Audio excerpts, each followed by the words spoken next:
Hello friends, it's Lindy and today I'm going to be talking about how to start an Etsy shop. Watch to the end to see all my tips and tricks.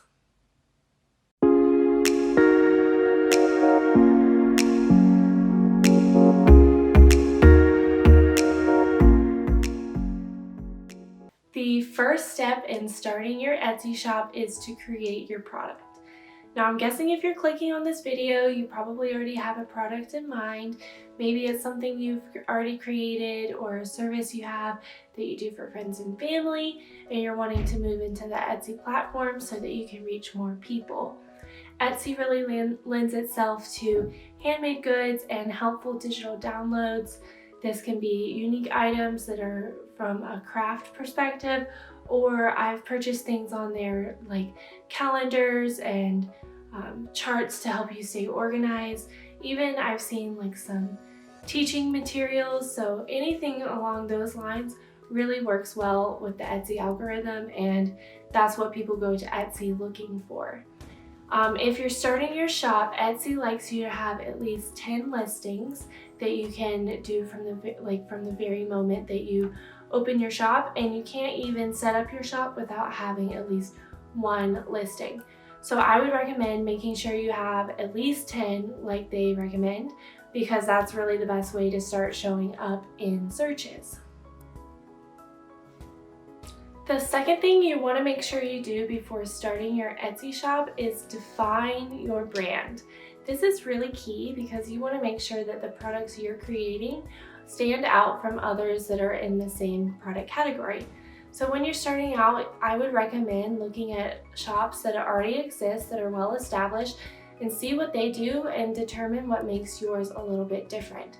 After this, you can come up with your logo and brand name if you don't already have that, and set up your shop from the beginning with all the materials. You'll want to make your logo, your picture icon, and then you can have a banner too, and it looks much more clean and polished if you have a logo, a banner, and a good shop description from the beginning that almost has like a mission statement, so then people know that this is something you're serious about and they can trust you. I also recommend making little inserts like business cards and flyers so that when someone buys your product, they get more information about your brand, and maybe that can lead them to other social media platforms like Instagram or TikTok or whatever you're using to help promote your brand. These are the inserts that I'm currently using. It's kind of just a little thank you card, and it asks for a review. This is also very important. You want to make sure you're reaching your people, your customers, to see if they'll leave you feedback, because the Etsy algorithm promotes shops that have good feedback. So the more reviews you have, the better chance you have to stand out amongst other similar products.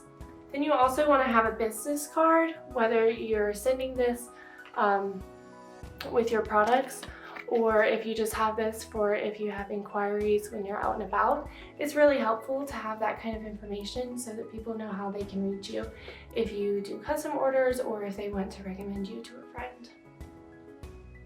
Another note about branding: really make sure that you like your shop name before you start your Etsy shop, because Etsy only allows you to change your shop name one time.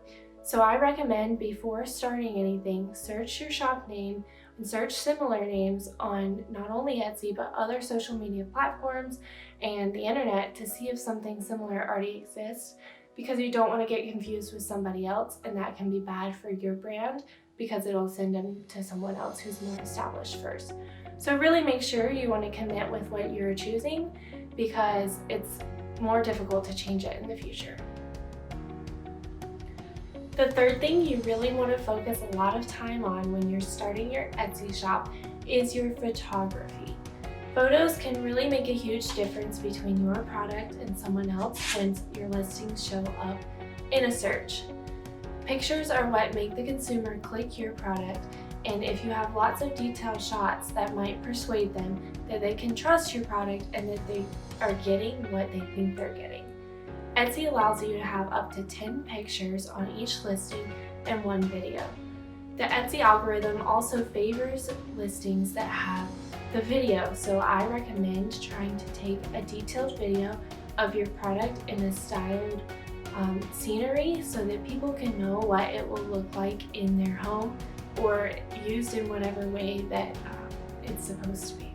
When you're considering how to take your pictures, I recommend having at least one styled shot, lots of detailed shots. Like, truthfully, have one styled shot, one overall shot that's not necessarily in a styled location, and then use the rest for details. I've also seen people like answer top questions with their pictures, and I think that really helps. Like, for example, if someone has trouble seeing what the scale, the size is of your handmade good in your listing, then maybe put something, a common object, in the picture with it for reference, and then put the dimensions on the picture, because even though you'll probably have them in your listing, people don't always read all that. So it's good to try to answer as many questions as possible with your pictures. The fourth thing you need to do before starting your shop is figure out your shipping. I know this sounds silly because you're like, well, I haven't sold anything, so I don't need to worry about shipping yet. But trust me, you do. Shipping is really complicated, and if you don't put the dimensions in correctly on your listing, then you can end up paying more for shipping than the consumer paid you, and that's eating out of your profit, so you don't want to do that. Another thing you can do with Etsy is you can set it so that orders over a certain dollar amount have free shipping. And I really recommend doing that because, again, just like with the videos, Etsy's algorithm pushes orders from shops or listings from shops where they know you can have free shipping if you hit a threshold. Most shops choose to do $35 because that's what Etsy recommends. And so orders over $35 have free shipping. This can be on a single item or a combination of items.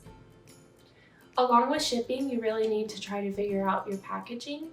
I recommend getting packaging supplies somewhere where you can buy them in bulk, like Amazon or Uline, or if you have something specific, you might want to do some research on where you can get that. But buying shipping supplies from somewhere like Target or Walmart as needed can be a lot more expensive than buying them ahead of time. I also recommend using Etsy shipping labels because they do tend to be a little bit cheaper than if you were to just take it to USPS, UPS, or FedEx. And that's because Etsy has a partnership with USPS, so they are able to give prices more as bulk shipments instead of individual shipments. If you're using mailers for your products, I really recommend using bubble mailers over poly mailers, and I will link some options down in the description that I've had good success with. All right, number 5 is to finally create your listings. Now, like I mentioned earlier, when you're setting up your Etsy shop, it requires you to create at least one listing, but you can go ahead and create as many as you have at that stage.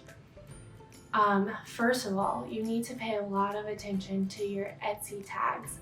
Etsy tags are their SEO or search engine optimization, and this is how your product will appear in searches. Some important things to remember when you're doing your tags is that you definitely want to max out all 13 because they're the only way that it will come up. Or not the only way, but the primary way that your product will come up. Second, when it comes to Etsy SEO, you don't need to have plurals in your tags. So for example, if you're creating monogrammed signs, you don't need to have both monogrammed sign and monogrammed signs and monogrammed and sign all separate from each other. You could just put monogrammed signs and that will come up in searches for all 4 of those things. So this is really helpful so that you don't have to think of every possible way of writing something. You just want to have those keywords and then it will come up in searches. Along with this, you don't need to include common misspellings in your tags because Etsy search bar automatically corrects misspellings to the correct spelling, and so that would be a waste of a tag. Also, it's better to use phrases where possible. For example, monogrammed signs, like I was saying, instead of monogrammed and signs, because then you can get more out of your 13 tags and it will still come up on both just signs and just monogrammed. Another part of your listing that you really want to focus on is your descriptions. Now, Etsy's algorithm really pushes listings with longer descriptions. This is so that the consumer can have more detail about the product. So I recommend putting a little description about how it's used, how it was made, what materials you used where applicable, what the dimensions are. Even though there's a separate section for the dimensions and materials, I would also include it in your description. Then at the bottom, a lot of times people include something about their shop or about how they do custom orders or how you can contact for questions, stuff like that. And that's something you can put at the bottom of every listing. Any listings over 500 characters are preferred by Etsy, so I would really try to hit that threshold where possible. Since you already figured out shipping before you started, the last thing you need to worry about is your pricing. And this is where it gets tricky, because I know when starting out, a lot of times people think that you should price your items lower for a better chance at selling. And while that's true to a certain extent, you also need to make sure that you are getting paid enough to at least cover your cost of materials, but ideally cover the time spent and your cost of materials. So definitely work out how much you spent creating that product, then track your time so you know how long it really took you, and then determine what you want to be making per hour ideally. Add all that together and there's your price. Now, before you set it like that, I would make sure to do a search to see if your price falls within a price range for similar products at a similar skill level. And if it does, then great, you're done. If it doesn't, then reevaluate how you should be hitting that similar range. If you need to go up, just bump it up a little. And if you need to go down, maybe think about how you can make your process faster, or if your hourly rate that you're setting for yourself is appropriate for your skill level. Okay, step number 6, you're finally ready to start your shop. You've photographed everything, you've figured out your shipping, you've created your listings, and now you're ready to launch. The last things you need to do are create an artist or personal bio that's at the bottom of your shop. This is just to let the consumers know a little bit more about you on a personal level. A lot of people include hobbies that are outside of what they're doing for their Etsy shop, or what they do in their day-to-day life, their background, etc. You also want to include here any social media links, because you don't get a big chance to feature those on other parts of the Etsy platform. So if you're using Instagram, make sure you link that. If you have a YouTube, make sure you link that. If you have a website, make sure you link that. Anything that correlates with your Etsy shop, have it in the description. And finally, once you've launched your shop, make sure to promote it on all your personal social media and your business social media so that you can reach a greater audience. This is the best way to start driving traffic to your Etsy shop.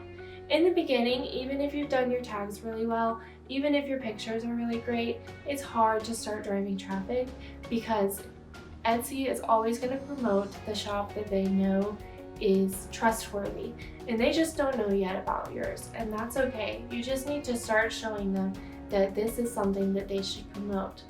It helps a lot if your friends and family can contribute to your first few sales, and then it shows that you've made sales. And if they can leave you a review, even better, because when you have 5-star reviews, it's like unlocking a new door. Etsy starts pushing your products a lot more, and then you can get it in the eyes of people that you don't know. Alright guys, thank you so much for watching today's video on how to start an Etsy shop. If you have any more questions, please be sure to leave those in the comments down below, or check out my Etsy shop to see how I have things set up.